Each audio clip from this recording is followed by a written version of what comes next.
Joe attended Holy Spirit, and he grew up across the field from Cretin, where he watched many baseball, basketball, and soccer games before attending Cretin, graduating in 1984.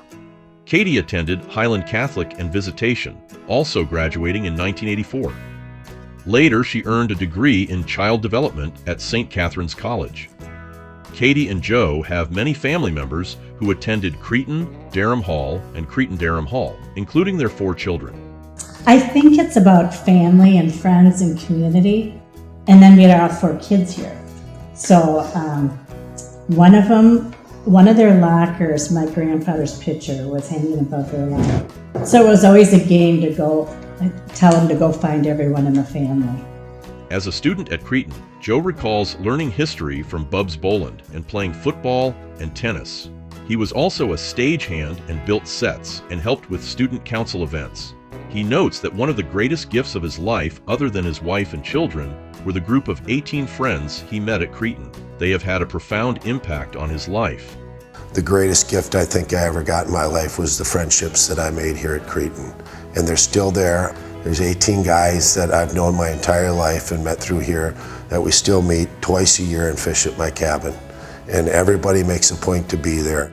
After high school, Joe attended school at the University of Minnesota while working at Midwest Vending, eventually purchasing the company. Joe enjoyed data collection, which helped develop better technology for vending machines. He notes that developing people from within the company is important to him.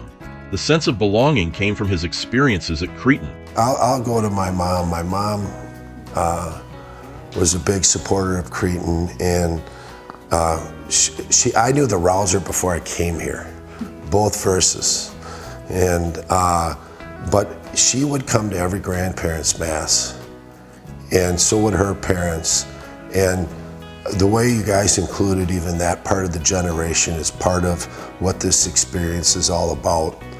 I think it gives kids, instills in them the idea that sometimes life is more than just you. It's about your grandmother, your grandfather, your community. All my children worked in the programs where you went into the community. The sense of community and belonging was special for the Harris family, especially when their daughter Shannon graduated in 2010 from Cretin-Derham Hall.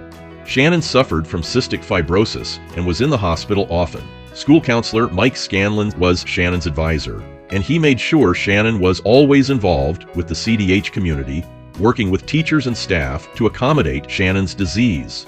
The CDH community and prayers helped carry Shannon and the Harris family through very difficult times. In particular, they treasured a school prayer service for Shannon, who had graduated and was receiving a lung transplant. Those same friends are the ones that have followed us through all of Shannon, our daughter's struggles with cystic fibrosis. They've followed it through Katy's struggles with cancer. This institution, overwhelming that it is, when people called me when my daughter was in for a lung transplant, and the entire school prayed at once for her. And those are things that you just carry with you. The community support they received has inspired them to give back to others. Joe and Katy established the Shannon Open, a golf tournament named for their daughter, who lost her fight with cystic fibrosis in 2017. The Open is dedicated to continuing the fight to find a cure, and they have raised over $700,000 toward that goal.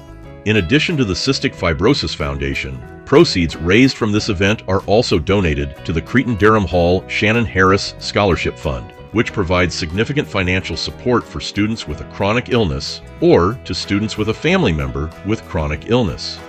What you put out in this world is what comes back, and I think that Cretin has done a great job with that, for sure, with my children. I never had to drag a kid out of bed. I always thought that was amazing, that they got up and they were ready to go and they were ready to be here and ready to be a part of this community, and they still are today. Congratulations, Joe and Katy.